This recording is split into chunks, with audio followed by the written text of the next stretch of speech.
S22 Asad Mukhtar and CMD and code dot. कल गालिबन हमने data को डेटाबेस से फेच किया था API के जरिए।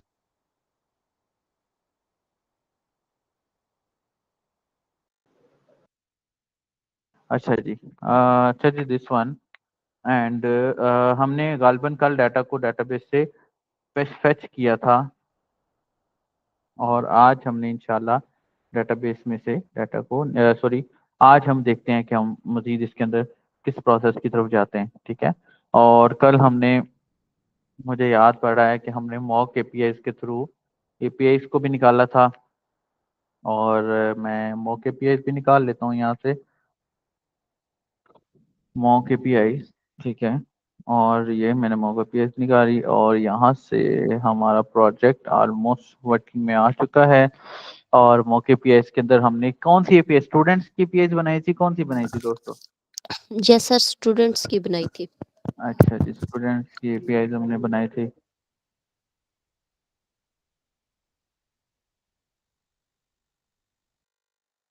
अच्छा जी, ये मॉक एपीआई थी भाई हमारी, ये स्टूडेंट्स थे हमारे और ये मेरी एपीआई थी जो कि कोई 100 के करीब स्टूडेंट्स हमने एपीआई बनाए थी। और ये मेरी एपीआई से डाटा मेरा यहाँ पर आ रहा था और अब हमने एपीआई के अंदर डाटा को डालना है। ठीक है। यहाँ तक किसी का कोई क्वेश्चन था, किसी का कोई प्रॉब्लम तो पूछ सकता है। मैं एआई को भी ओपन कर लेता हूँ ताकि हमारी कंफ्यूजन थोड़ी बहुत मजीद जो हो अगर तो वो क्लियर हो जाए। अच्छा जी, किसी का कोई क्वेश्चन है तो पूछ सकता है। ठीक है। एआई का सजेशन मैं हमेशा इस वजह से साथ साथ रखता हूँ जावास्क्रिप्ट में, क्योंकि जावास्क्रिप्ट के अंदर क्योंकि रियल टाइम काम करता है तो एआई आपको नई अपडेट्स कम अज कम प्रोवाइड कर ही देता है। लेकिन अगर जरूरत नहीं है वैसे इसके कोई खास आपको कपने की, लेकिन चलो एक लर्निंग के पर्पस के लिए अच्छी बात है। तो मुझे बताइएगा यहाँ तक किसी का कोई क्वेश्चन है तो मुझे बताएं, अब हम डिलीट वाला करें क्विकली या इंसर्ट वाला करें, कौन सा वाला सेक्शन हम करें? हम्म, मुझे बताएं। फैच हमने कल कर लिया था, अब मुझे काइंडली ये थोड़ा सा सजेस्ट कर दे कि हम डिलीट वाला प्रोसेस बनाएं, एडिट वाला बनाएं। एडिट वाला तो अभी नहीं बनाएंगे बिकॉज डिलीट का और इंसर्ट का हमने भी बनाना है पहले, फिर एडिट वाले की तरफ जाएंगे। तो मुझे बताइएगा कि हम कौन सा वाला सेक्शन बनाएं इंशाल्लाह इसके अंदर। सर इंसर्ट का देख लें पहले। इंसर्ट का बना लेते हैं जी, वेरी गुड जी। अपना माइक म्यूट कर दीजिएगा प्लीज। अच्छा जी, इंसर्ट के लिए मैंने थोड़ा सा आपको इंट्रोडक्शन चीज़ों का दे देता हूँ कि हमने कल यूज इफेक्ट के अंदर एलुमिनिस के नाम का एक फंक्शन कॉल किया था और उस फंक्शन के अंदर हमने ये स्टूडेंट्स को कॉल किया था और स्टूडेंट्स के अंदर हमने ये सारे के सारे स्टूडेंट्स को फेच कर दिया था। और सारे के सारे स्टूडेंट्स को फेच करने के बाद मैंने जब इन सेव के ऊपर क्लिक किया तो वो दोस्तों सेव स्टूडेंट के अंदर ये मेरा कॉलम फॉर्म डाटा और ये मेरा स्टूडेंट जो है वो सेव हो गया। ठीक है। सॉरी, और वो मेरा स्टूडेंट फॉर्म का डाटा मेरे पास आने लग गया था। जैसे कि अगर मैं बात करूं, अच्छा ये किस चीज़ का एरर आ रहा है? ये बेसिकली की का एरर आ रहा है मेरे ख्याल में। और ये की ना लूप के अंदर दी जाती है यहाँ पर, ये की। ठीक है। और मैं इसको एज आ स्टूडेंट डॉट ID दे देता हूँ। यहाँ कुछ इस तरह इसकी ना एक की दी जाती है। मैं आपको दिखाता हूँ की in map loop in React. Let me show you, ताकि ये वार्निंग हमारी ना, एक्स्ट्रा वार्निंग्स को हम जरा खत्म कर लेते हैं। और ये भी एक वार्निंग ऊपर और आ रही है, हम उसको भी देख लेते हैं। पहले की वाली वार्निंग को खत्म कर लें जरा एक दफा। की वाली वार्निंग को एक दफा खत्म कर लें। ओके।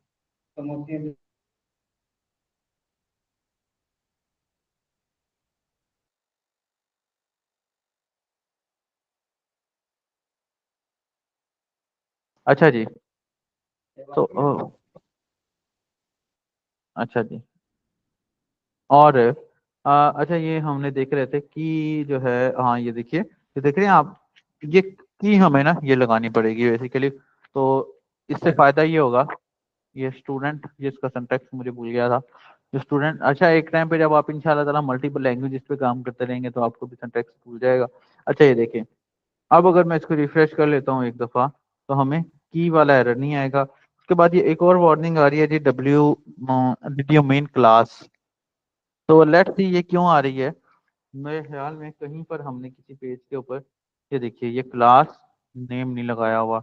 तो क्लास नेम ना लगाने से कोई मसला तो नहीं है दोस्तों, लेकिन क्या है कि वो रिएक्ट का एक स्ट्रक्चर फॉलो नहीं होता है ना, तो जरा इसको देखना पड़ता है। अच्छा जी, उसके बाद एक और अभी रहता है क्लास, देखें काफी जगहों पर लगा हुआ है। मैं कहता हूँ भाई जहां जहां पर ये लगा हुआ है वहां पर क्लास नेम लगा दो। जी क्लास नेम आ गया। लेट्स सी, मैं इसको एक दफा रिफ्रेश कर लेता हूँ। कुछ चीजों के अंदर आपको इसको रिफ्रेश करना पड़ेगा। लो जी, ये भी हो गया हमारे पास। उसके बाद react rotor future flag warning relative rotor resolution with the lab root chaining in v7 you can use v, वो वर्जन का एरर दे रहा है। जब हम इसको लाइव सर्वर पर करेंगे तो ये चीजें ठीक हो जाएंगी। That's it. अब हमने ये किया था कि अगर मैं यहाँ पर डाटा डालता हूँ this one and Lahore and male and यहाँ से सबमिट करता हूँ तो यू कैन सी, ये देखिए ये मेरा डाटा आ जाता है। मैं फिर लगाता हूँ तो ये देखिए ये मेरा फीमेल वाला डाटा, फीमेल का डाटा आ जाता है, मेल का डाटा भी आ जाता है। अब मुझे इसको इंसर्ट करवाना है अपनी एपीआई के अंदर। तो सबसे पहले मैं अपने क्लाइंट से बोलूंगा भाई क्लाइंट साहब मुझे एपीआई वो दो जिसके अंदर मैं अपने डाटा को इंसर्ट करवा सकूं। तो क्लाइंट साहब ने मुझे एक लिस्ट दी होगी जिसके अंदर से मेरी एपीआई मुझे मिल जाएंगे। अब ये पोस्ट लिखा हुआ है तो इसका मतलब है मेरी एपीआई ये है, मुझे इसके साथ पोस्ट मेथड लगाना पड़ेगा। ओके लेट्स सी, मैं यहां पर आता हूं और ये वाला फंक्शन इसके अंदर इस एपीआई को कॉल कर लेता हूँ। मैं यहाँ पर अगेन फैच लगाऊंगा। अच्छा इसके अंदर हम एक्सीओस का भी एक फंक्शन लगा सकते हैं, लेकिन क्योंकि एक्सीओस के फंक्शन की जरूरत नहीं है हमें, तो हम इसको नहीं लेकर चलेंगे आगे। अच्छा जी, कौन आया जी क्लास में? हमारे पास जैद भाई आ गए हैं क्लास में।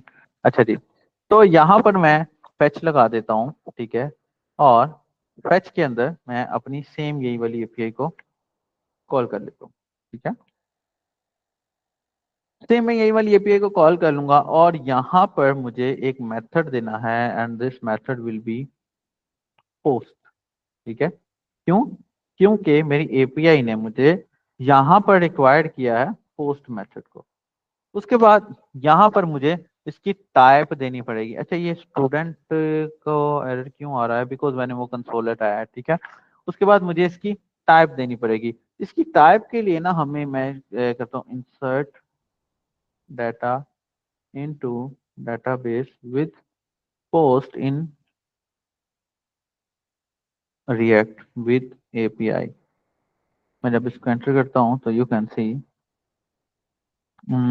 यहाँ पर ना दिस वन, ये देखिए ये मुझे एक हेडर्स का कंटेंट टाइप फंक्शन देना पड़ता है, ठीक है। जैसे कि ये हमेशा सेम रहेगा, इसको आपको चेंज करने की जरूरत नहीं है। मतलब कि यहाँ पर जस्ट आप एक हेडर्स लगाएंगे और हेडर्स लगाने के बाद, ठीक है, एंड इसके अंदर आप जस्ट अपना कंटेंट का टाइप दे देंगे कि भाई आप जो कंटेंट की टाइप लेके आ रहे हैं वो कंटेंट की टाइप क्या है। कंटेंट की टाइप एप्लीकेशन स्लैश जेसन है, ठीक है।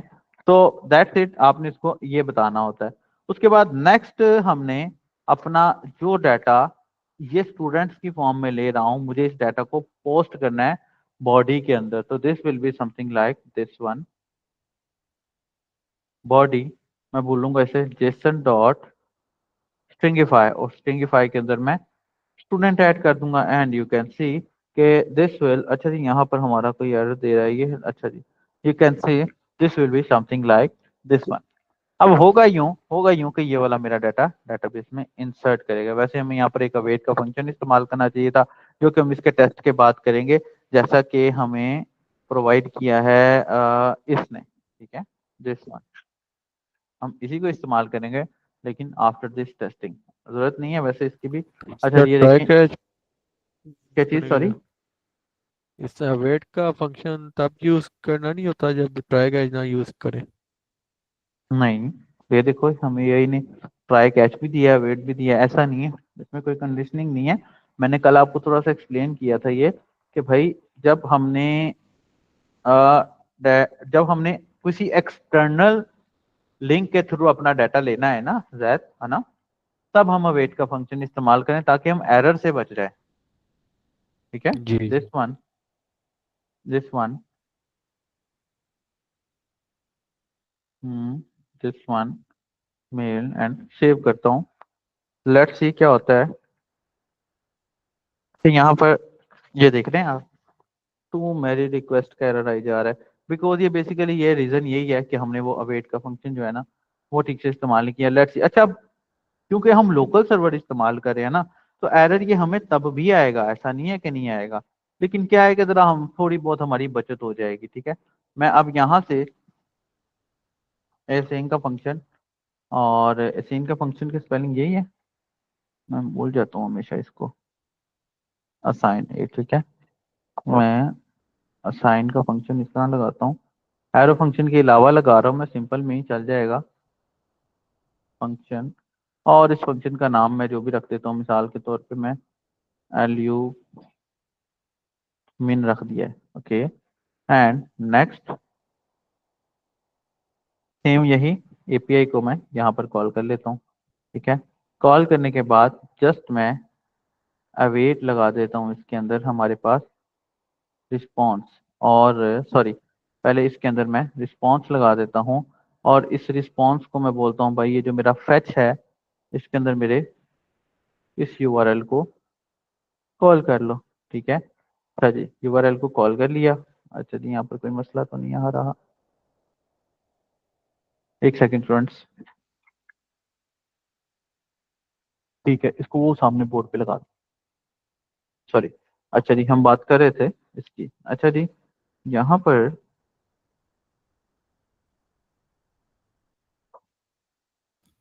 सर ये कंडीशन गलत है, एक्सप्रेशन गलत है। 1 सेकेंड जरा अभी देख लेते हैं। Await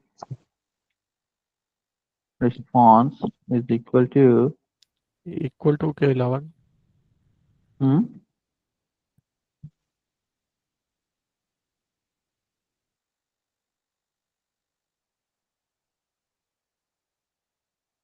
invalid left hand side something क्यों दे रही है हमें? इक्वल टू आपने लगाया ना, वो शायद यहाँ पे नहीं, कुछ ये और है। हम वैल्यू इसके अंदर दे रहे हैं ना।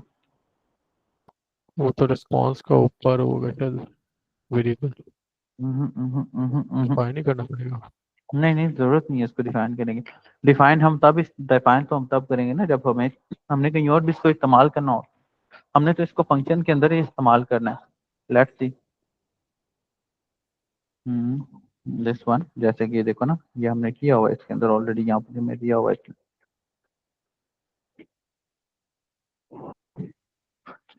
लिए। दोस्तों ये इधर नहीं आना है कांस्टेंट, ये फंक्शन उसके साथ आता है जो जो हमारा फंक्शन चल रहा है, दिस वन।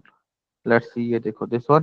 फिर उसके बाद मैं इसी रिस्पॉन्स को नीचे इस्तेमाल कर लेता हूँ, और इसको बोलता हूँ भाई ये जो मेरा रिस्पॉन्स है इसको तुम जेसन में कन्वर्ट कर दो, ठीक है। अब मेरा जेसन में कन्वर्ट हो गया ये, ठीक है। और उसके बाद ये देखिए, अब मेरा डाटा जेसन में कन्वर्ट हो गया, और यहाँ पर भी मैं अवेट लगा देता हूँ बिकॉज ये एपीआई के डाटा को लेकर आ रहा है, ठीक है। और उसके बाद मुझे just constant sorry set students को रिस्पॉन्स के अंदर भी डाल सकता हूँ, या इसको मैं डाटा कह देता हूँ, ठीक है। और मैं इस डाटा को इसके अंदर डाल देता हूँ, ठीक है। अच्छा जी, इसके बाद यहाँ पर हम देखते हैं कि हम इसी एलुमनी वाले फंक्शन को यहाँ पर कॉल कर लेते हैं, ठीक है। और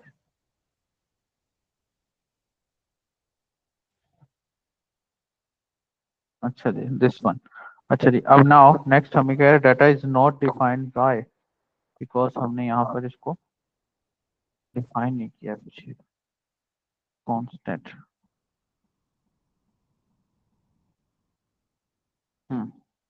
लेट्स सी।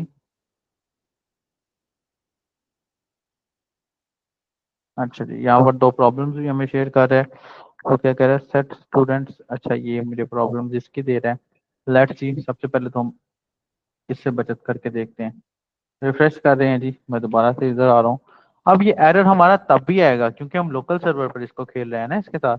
लेकिन क्या है कि वो एरर ना कम हो जाएगा, ये मैं पहले वाली शो हो रहे हैं। और क्या है कि एरर हमें कम हो जाएगा, ये देख रहे हैं आप, फिल वक्त लूप में कोई एरर नहीं चला है। और अगर अब मैं यहाँ पर दिस वन ईमेल डाल के लाहौर एंड ये डाल देता हूँ, ये देख रहे हैं, टू मैनी रिक्वेस्ट वाला तो खैर एरर नहीं आ रहा, ये क्या है। अच्छा, अब मैं डाल के इसको सेव कर रहा हूँ तो देखिए यहाँ पर अब हमें फिल वक्त कोई आउटपुट नहीं आ रहा है। लेट्स सी कि क्या मसला है। सबसे पहले तो यहाँ पर मैंने आउटपुट तो ले लिया है, लेकिन यहाँ पर मैंने देन के अंदर रिस्पॉन्स नहीं लिया है, बिकॉज रिस्पॉन्स भी लेना जरूरी है ताकि हमें पता लग जाए कि भाई कोई एरर तो आ रहा है। तो अगर कोई एरर आ रहा है तो वो क्या आ रहा है। ठीक है, ये देखिए लाइक दिस वन यहाँ पर इसने तो खैर हमें कोई।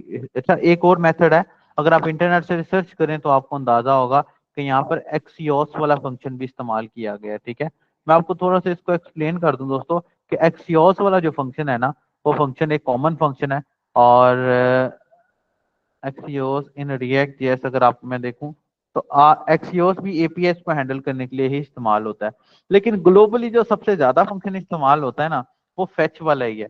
दैट्स वाई मैंने आपको फेच वाला दिखाया, क्योंकि कल को अगर आपको व्यू जेएस पर या एंगुलर पर काम करना पड़ जाता है तो आप इसी फैच वाले फंक्शन को वहां भी इस्तेमाल कर सकते हैं। और ये समझने में जरा आसान है, आपको कोई एक्सटर्नल पैकेज को इंस्टॉल नहीं करना पड़ता है। अच्छा जी, response is equal to response dot JSON, इसको मैंने जेसन में कन्वर्ट कर लिया। फिर उसके बाद नेक्स्ट एंड फाइनल थिंग, यहाँ पर जो मेरे पास डाटा आया उस डाटा को मैं फिलहाल कंसोल डॉट लॉग के अंदर ले आता हूँ, ताकि अगर कोई आउटपुट आ रही है तो वो मुझे पता लग जाए। मैं दोबारा आता हूँ इसके अंदर, इसको लेके आता हूँ यहाँ पर और इसको फिल वक्त में रिमूव करता हूँ और मैं कहता हूँ दिस वन। ये देख रहे हैं, ये मुझे डाटा मिल रहा है। लेट्स सी, मैं नीचे कहीं देखता हूँ मेरा डाटा आ रहा है। ये देख रहे हैं आप, ये मेरा डाटा इंसर्ट हो रहा है। ठीक है, अगर मैं यहाँ पर इसकी बजाय एपीआई के अंदर देखूं, मैं रिफ्रेश करता हूँ तो यू कैन सी, ये नीचे जाके देखेंगे तो आपको आपका डाटा मिल जाएगा। ये देख रहे हैं दिस वन। अगर मैं मिसाल के तौर पे यहाँ पर मोहम्मद जायद एंटर करता हूँ। 4 बार लूप चला है। नहीं, 4 बार नहीं चला है, मैंने 4 दफा इसको टेस्ट किया है। हम्म, अभी एक दफा ही चलेगा, क्योंकि वो 4 दफा हमने टेस्ट किए हैं ना, जिस वजह जी से ये जी। ऐसा हो। मैं इसको अब सेव कर रहा हूँ। ये देखें, ये नीचे एक दफा ज्यादा आ गया और वो नीचे एक दफा ही डाटा आ गया। ठीक है, और अगर मैं आपको इसकी एपीआई का दिखाऊं काम, तो यू कैन सी कि ये देखें, ये सबसे नीचे एपीआई भी आ गई हैं। क्लियर, यहाँ तक कोई क्वेश्चन किसी का तो पूछ लीजिए। इंसर्शन समझ आई? यहाँ पर हम स्वीट अलर्ट भी लगा सकते हैं, वो हम बाद में लगाएंगे। पहले मुझे बताइए, यहाँ तक समझ आया दोस्तों? क्लियर है? सर एक दफा ना का थोड़ा फ्लो रिपीट कर दे बस। मैं इसका थोड़ा फ्लो आपको रिपीट कर देता हूँ।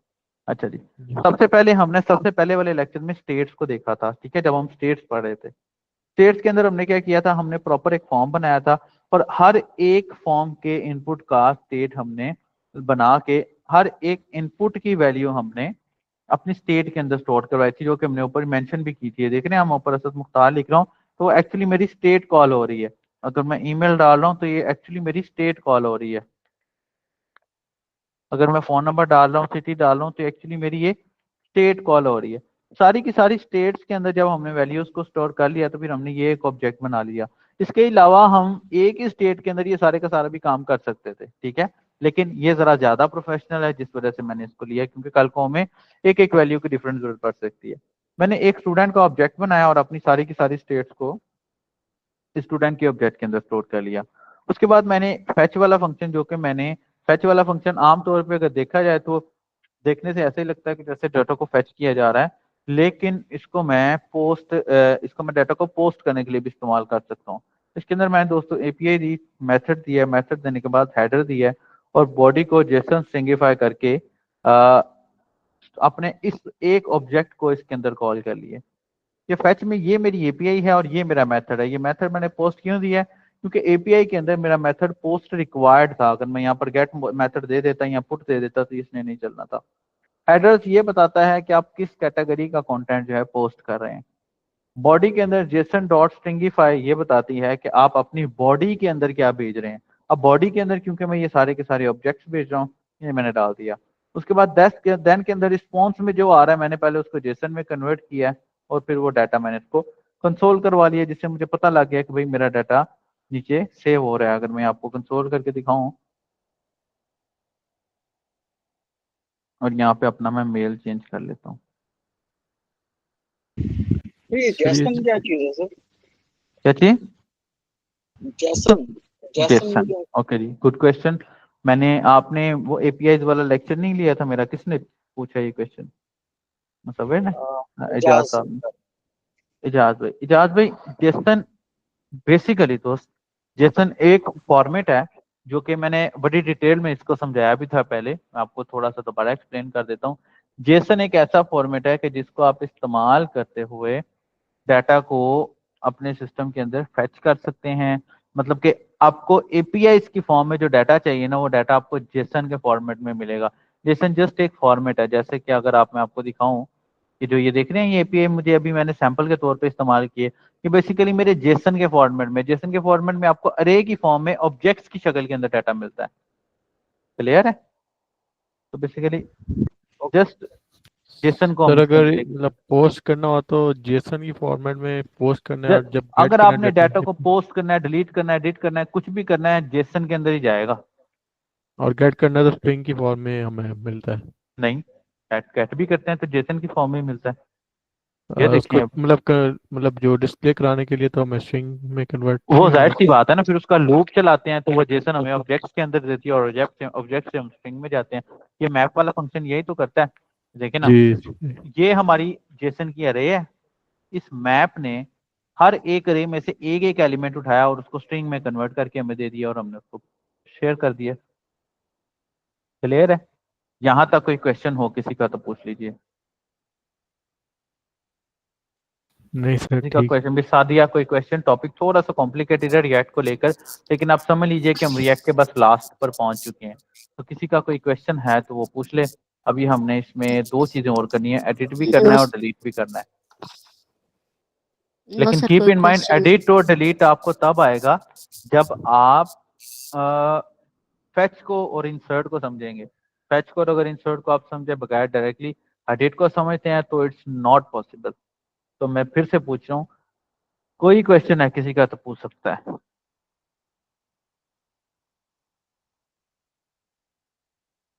क्लियर है? यस सर, क्लियर है।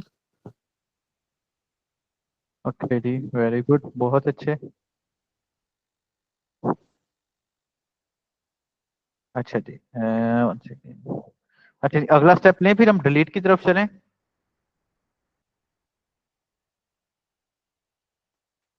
जी जी चलिए। Very good. अच्छा जी, अब डिलीट के लिए भी हमें एपीआई को देखना पड़ेगा दोबारा से। मैं जब यहाँ पर आता हूँ और यहाँ पर एडिट पे क्लिक करता हूँ, then you can see that कि मेरे पास डिलीट के लिए ये एपीआई मुझे मिल रही है। That's it. वो कह रहा है भाई मेथड डिलीट चाहिए।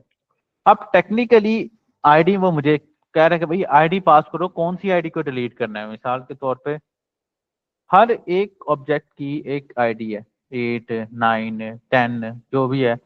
अब मुझे एक ऐसी फंक्शनैलिटी बनानी है कि मैं एपीआई के थ्रू आईडी भेजूं और बोलूं भाई इस आईडी वाले को डिलीट कर लो। बिकॉज ये देखें, सबसे एंड पे मेरे से 1 2 3 4 5, मान लीजिए ये 5 असद है। अब उसको कैसे पता लगेगा कि यार मैंने इस वाले असद को डिलीट करना ही है इस वाले असद को? वो आईडी तो डिफरेंट होगी ना हमारी। तो मैं आईडी भेजूंगा। अब आईडी भेजने के लिए मुझे यहाँ पर सिलेक्ट फंक्शन बनाना पड़ेगा फिर से। सर जी जी। सर वही ठीक है। फिर मैं पूछ रहा था आईडी के वहाँ पे मेंशन तो नहीं है ना फॉर्म में, नहीं, फॉर्म में तो इसलिए पूछ मेंशन रहा नहीं है। देखो आईडी तो ऑटो चल था। रही होती है ना। आप लोगों ने अगर फुल स्टैक वेब डेवलपमेंट वाले जो हैं वो इस चीज़ को जरा अच्छे तरीके से समझेंगे। और जिन्होंने अभी डेटाबेस नहीं पढ़ी है, इंशाल्लाह ताला नेक्स्ट वीक से हम डेटाबेस वगैरह पढ़ने वाले हैं, तो आपको आइडिया होना चाहिए कि आईडी तो जो है वो ऐसे ही चल रही होती है ना, ऑनवर्ड। Okay ID sir. तो ऑनवर्ड आगे चल रही होती है। तो इस चीज को थोड़ा सा हम देखना पड़ेगा। आईडी तो ऑनवर्ड मोंगोडीबी में भी होती है। दुनिया की कोई डेटाबेस ऐसी नहीं है जिसके अंदर आईडी ना चल रही हो। ठीक है ना? तो इस एपीआई के अंदर हमें आईडी मिली है। अब देखें, मैंने तो मतलब यहाँ सर उसमें फॉर्म के उसके अंदर बैक में आईडी, आईडी सर। ये देखे ना, मैंने फॉर्म के अंदर तो आईडी नहीं लगाई है, लेकिन 1 2 3 4 5 6 7 लोगों का डाटा मैंने ऐड किया है। और अगर आप गौर करें इसको रिफ्रेश करके, तो सबसे नीचे देखो, इन सातों के सातों को ऑटोमेटिकली 95 94 93 92 91 90 एंड 89, ये सारे का सारा आईडी ऑटो इंक्रीमेंट के हिसाब से मिली है। देख रहे हैं आप, समझ आए जाज भाई? तो आईडी एक ऑटो प्रोसेस है जो कि आपके साथ होना ही होना है। क्लियर है? जब आप अभी तो आप डेटाबेस आपने नहीं बनाई है तो एपीआई वालों ने आईडी दे दी, लेकिन जब आप डेटाबेस बनाएंगे, मोंगोडीबी तो खैर आईडी आपको बनानी नहीं पड़ती, वो ऑटो ही चला रहा होता है। लेकिन अगर आप लोगों ने माइस्क्वेल पढ़ी है तो मोंगोडीबी बेसिकली आपका सॉरी, अगर माइस्क्वेल पढ़ी है तो माइस्क्वेल में आपको आईडी बनानी पड़ती है। क्लियर है? कोई question? Okay sir, okay. Okay, any other question?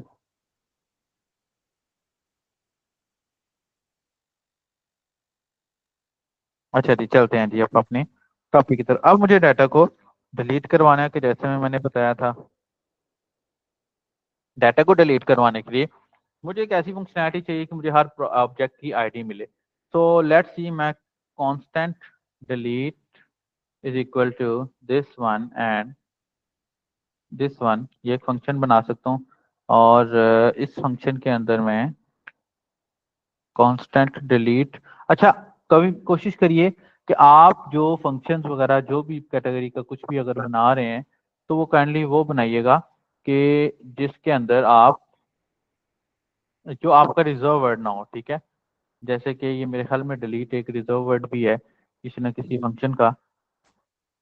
तो जी जावास्क्रिप्ट में डिलीट होता है,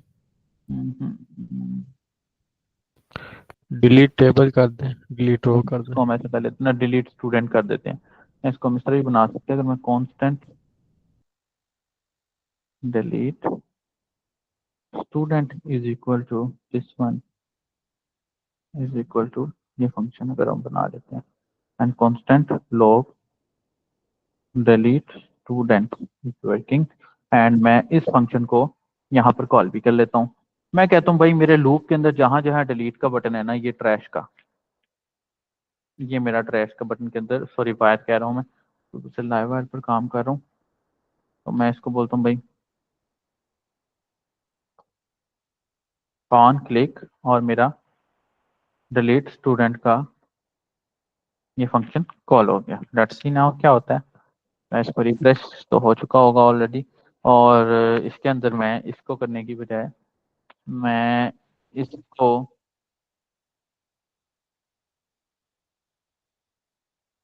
वर्किंग, इसको इस तरह ले आता हूँ। ले जी, ये आ रहा है।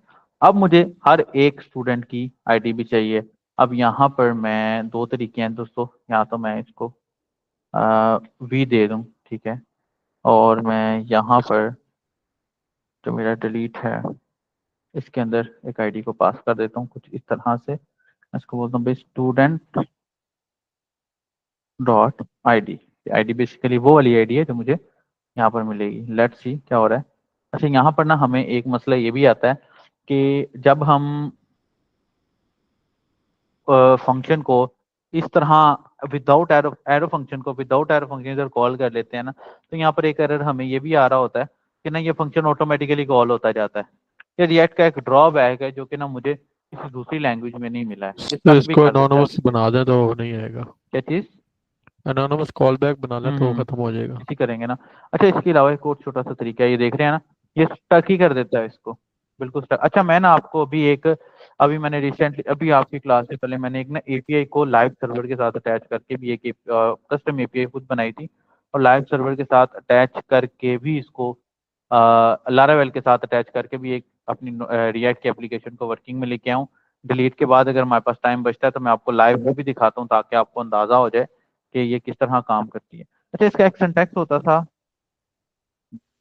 सर ये ऐसे ना ये आप हाँ आप आगे आप कॉल बैक फंक्शन बना लें इसमें ना कि यार एक सिंटैक्स होता था इसका, इसके अंदर हम इजीली जो है ना, ये सर डिलीट स्टूडेंट के साथ ना ये आप कर्ली ब्रेसेस लगा दें, वो कर्ली राउंड ब्रैकेट्स लगा दें। दिस वन, कर्ली ब्रेस जहाँ शुरू हो रही है ना ऑन क्लिक के साथ जो डिलीट के दरमियान में। इसकी हाँ बात जी, करें ना आप, यहाँ पे ऐसे, और और यहाँ पर आगे हम आईडी पास। स्टूडेंट की आईडी पास कर रहे हैं। वही ना, एरो फंक्शन को हमें एरो नहीं फंक्शन के नहीं हिसाब से ये यहाँ डील पे करना नहीं, पड़ता है। आगे करके एक और राउंड ब्रैकेट लगानी जहाँ डिलीट स्टूडेंट हो रहा एरो है। फंक्शन को ना हमें एरो फंक्शन के हिसाब से डील करना पड़ता है बेसिकली। इसका सर सिंटैक्स यहाँ नहीं, एरो फंक्शन के आगे डिलीट स्टूडेंट के आगे ना एक मिनट यार, एक और राउंड ब्रैकेट लगा दें।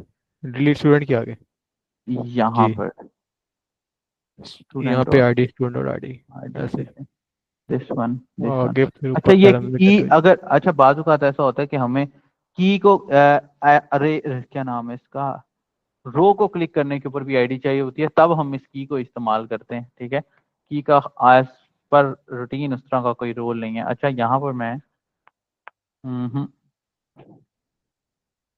वी को कॉल कर लेता हूँ, और ये वी वो वाला वी है जो मुझे यहाँ पर मिल रहा है, ठीक है। लेट्स सी क्या होता है। मैं यहाँ पर आता हूँ, दिस वन, इस पे क्लिक करता हूँ तो ये देखिए मुझे पहली आईडी मिल रही है, इस पे क्लिक करता हूँ तो ये देखिए दूसरी आईडी मिल रही है, इस पे क्लिक करता हूँ तो ये देखिए तीसरी आईडी मिल रही है, एंड सो ऑन। हमारे पास जितनी भी आईडीज हैं वो मुझे यहाँ पर मिलती जा रही हैं। अब यहाँ पर मैं कंफर्मेशन भी लगा सकता हूँ, ठीक है।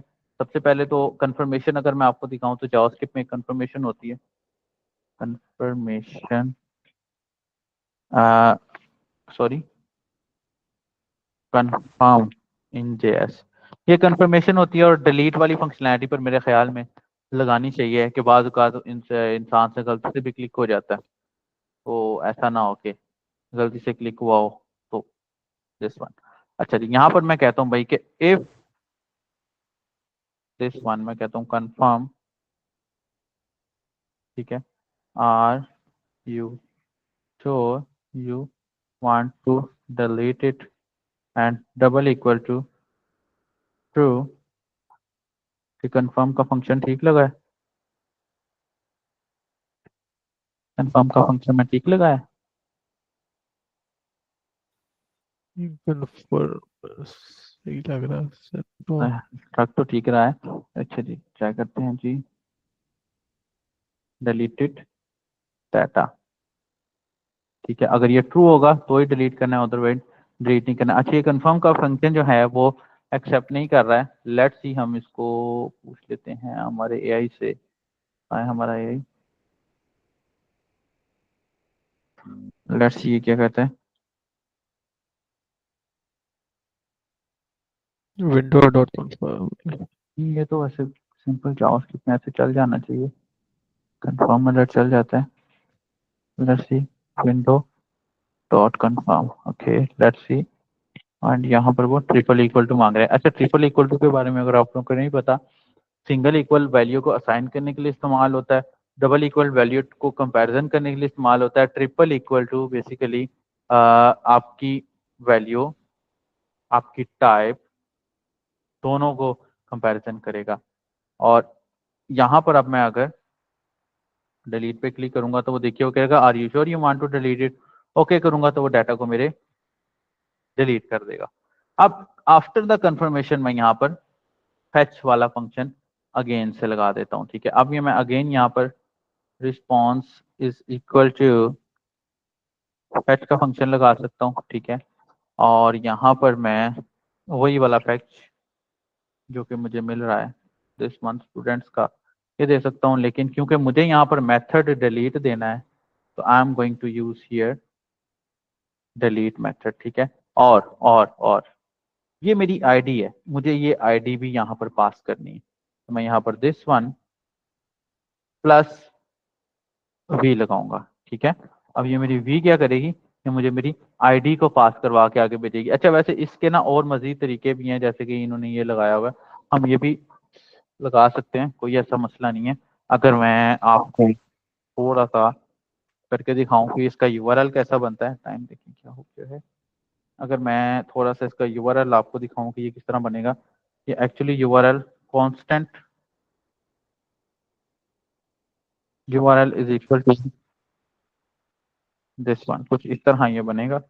और मैं इसको कंसोल डॉट लॉग में यूआरएल कंसोल करता हूँ, and this one inspect element, and console में गए,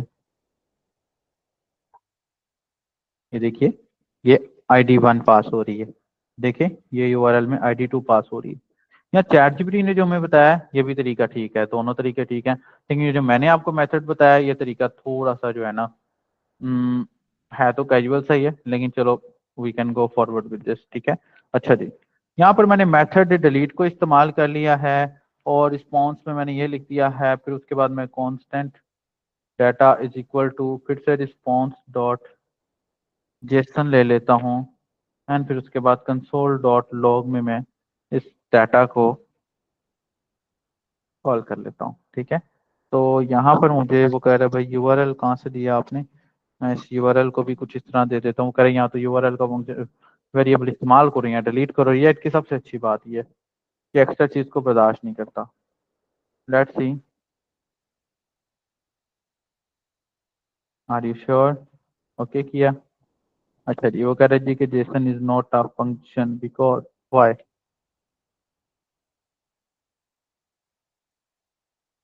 अच्छा, सॉरी, यहाँ पर मुझे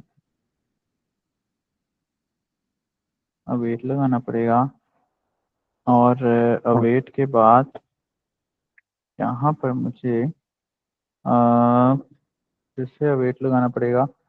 और अच्छा, इसके अलावा हमने इस तरह इस्तेमाल नहीं किया इसको, अगर इसके अलावा हम ये कर लें, मिसाल के तौर पे अगर हम इसके अलावा डायरेक्टली इसको इस तरह कॉल कर लें, मेरे ख्याल में इसकी ज़रूरत नहीं। URL स्लैश मेथड, और इस मेथड को मैं डिलीट कर देता हूँ। फिर उसके बाद then response colon response dot JSON. ठीक है, देन को थोड़ा सा नीचे ले आता हूँ एंड फिर से देन डाटा, और इस डाटा को मैं कंसोल डॉट लॉग में एक दफ़ा प्रिंट करवा देता हूँ ताकि इसमें पता लग जाएगा कि भाई अगर कोई एरर आया या कोई मैसेज आया तो किस तरह है। लेट्स सी, ये किया, आर यू श्योर? देखिए ये हमारा डाटा ऊपर से डिलीट हो गया। अगर मैं नीचे से यहाँ पर से ये असद को डिलीट करता हूँ, यू कैन सी ये मेरा डाटा डिलीट हो गया। मैं फिर से यहाँ पर आता हूँ, करता हूँ डिलीट की लॉजिक वो एपीआई में लगी हुई है, मतलब एपीआई में लगी, वो बैक एंड पे लगी हुई है एपीआई में। हमने जस्ट जी उसको आईडी भेजनी है और जी एपीआई जी को कॉल करना है कि भाई डिलीट ओके। वाली एपीआई को कॉल करो। अब इंशाल्लाह जब हम नोट पढ़ेंगे ना तो तब हमें अंदाजा हो जाएगा कि ये डिलीट की लॉजिक होती कैसी है। लेकिन अदरवाइज लॉजिक सारी की सारी इसमें लगी हुई है। जैसे कि मैं बस डाटा को ना थोड़ा सा कम कर देता हूँ यहाँ पर ना, अच्छा, मैं इसमें इसको ले आता आईडी हूँ। जो है वो परमानेंट डिलीट हो जाती है या दूसरे को असाइन हो जाती है फिर वो? नहीं, ये परमानेंट डिलीट हो जाती है। ओके।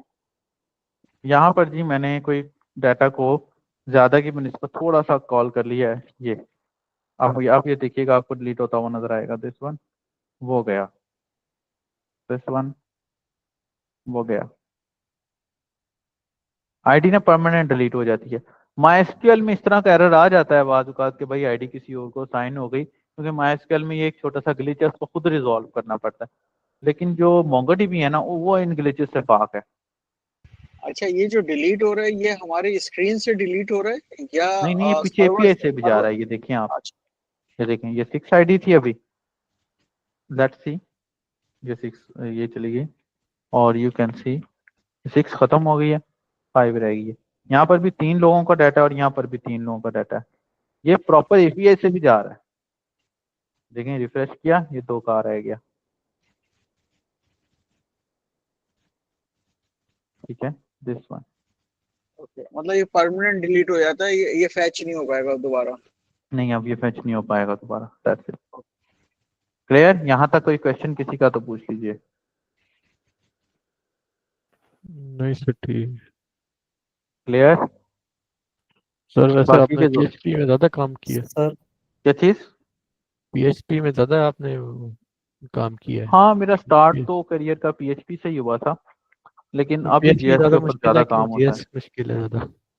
यार पीएचपी जो है ना, कहने लोग, अगर मैं लोगों का कंपैरिजन बताऊं ना तो लोग कहते हैं कि पीएचपी ज्यादा मुश्किल है, जेएस आसान है। ठीक है, सॉरी, हाँ पीएचपी ज्यादा मुश्किल है, जेएस आसान है। लेकिन जेएस वाकई आसान है, इसमें कोई ऐसा कोई मसला नहीं है।